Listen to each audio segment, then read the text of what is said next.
Sana tumabi.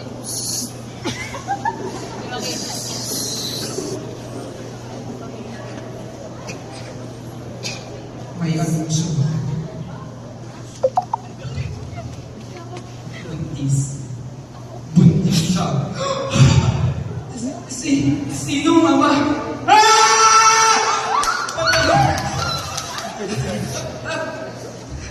Patay na siya.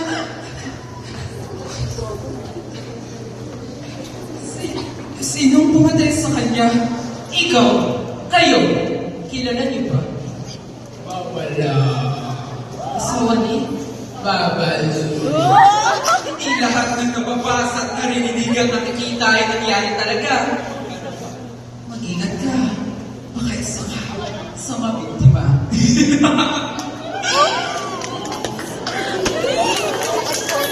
Sobrang naging makahanap ng mga impormasyon. Impormasyong magsasabi kung ano ang nangyayari sa ngayon sa ating nasyon. Maraming balitang ating nababasa sa iba't ibang pahalgan, pero hindi natin alam kung ito'y may katunayan. Padaan-daan ka lang sa social media at kung anong iyong makita ay yung chika-chika. Hindi dahil maraming reaksyon ng isang larawan na parang makatotohanan. Ay, ganitong paniniwalaan. Mag-ingat ka. Baka isa ka sa mabiktima. Akala ko tamang nabasa kong balita kaya binahagi ko sa kanya. Akala ko tunay itong kwento kaya nasabi ko sa iba. Pero nagulat na lamang ako na pareho pala kaming nabiktima ng isang balitang gawa-gawa. Kaya ito kami ngayon! Mukhang kawawa. Oh my God! Kaya ikaw, mag-ingat ka. Baka isa ka Sobrang sa mabiktima. Ay, nabiktima na nga. Ang impormasyon na hindi totoo ay parang isang sakit sa lipunan na mabilis may pakalat sa sanlibutan. Sakit na nakakahawa at nakakawandang patuloy na kumakalat hanggang sa ikay. Makagal. Kaya, ikaw na nasa harapan ko. Paano mo sinisiyasat ang peke sa totoo? Dahil ba sikat ang nag-anunsyo? Dahil ba sumasang-ayon ang karamihang tao? Dahil ba maraming nagbabahagi sa impormasyong ito? Ibig bang sabihin na ito ay totoo? Kaya paninimulaan mo na ito ng todong-todo? Mali!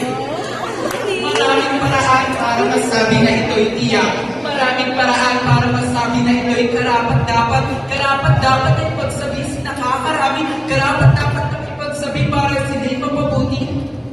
Kaya siguro ito na lahat ng naririnig ay tama, totoo, at hindi haka-haka, hindi kwentong gawa-gawa. Isang paraan ay ang pag-alam sa pinanggalingan.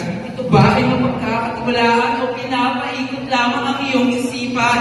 Alamin mo rin ang petsa kung napapanahon. Baka kasi ibinahagi mong suspende ng klase kahit na kung sa ito yung nakaraang taon.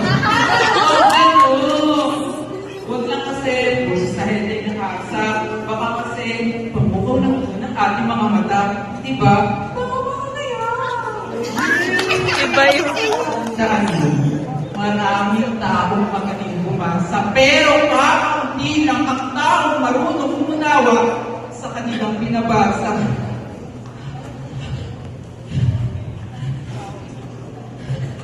Akala ko, pati na si Marco. Kasi, nagmensahe sa akin yung tatay niya na wala na siya. Kaya, yung pinaharap ko sa iba, na siya yung wala na. Pero, nagwala na lang ako at magkasalubong kaming dalawa. Ang ibig palang sabihin ng tatay ni Marco na siya yung wala na ay wala na si Marco sa bahay nila. Nabuntis si Stella dahil nakita mong malaki ang kanyang tiyan. Ngayon, ano na ito ng buong bayan? Pero si Stella, bababae lang pala.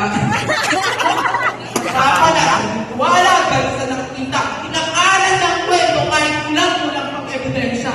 Hindi lahat ng nababasa, naririnig at nakikita ay ito nga ang kabuang kwento. Mayroon pang mga detalye hindi po. Mayroon pang mga detalye hindi kumpleto. Mayroon pang mga detalye nakatago. Alamin mo na parang isang misteryo. Pilipino ka. Kaya mabuti maging mapagmula. Maging mapagmasiya. At magsaliksik upang ang maling impormasyon ay maipatalsik. Tama yan! Anong silbi ng mata? Kung palaging maling nakikita, anong silbi ng bibig? Kung palaging masinungalingan ang sinasabi, gamitin kasi ang utak. Huwag puro utak. Gamitin ang dila para makabasa at makaunawa. Hindi yung sa headline na lamang aasa.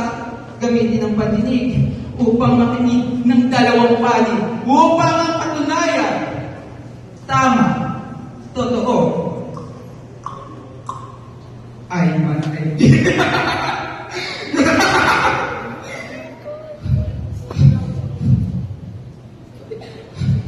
Tulog. Mag-ingat ka. Pagkasa ka. Sa mga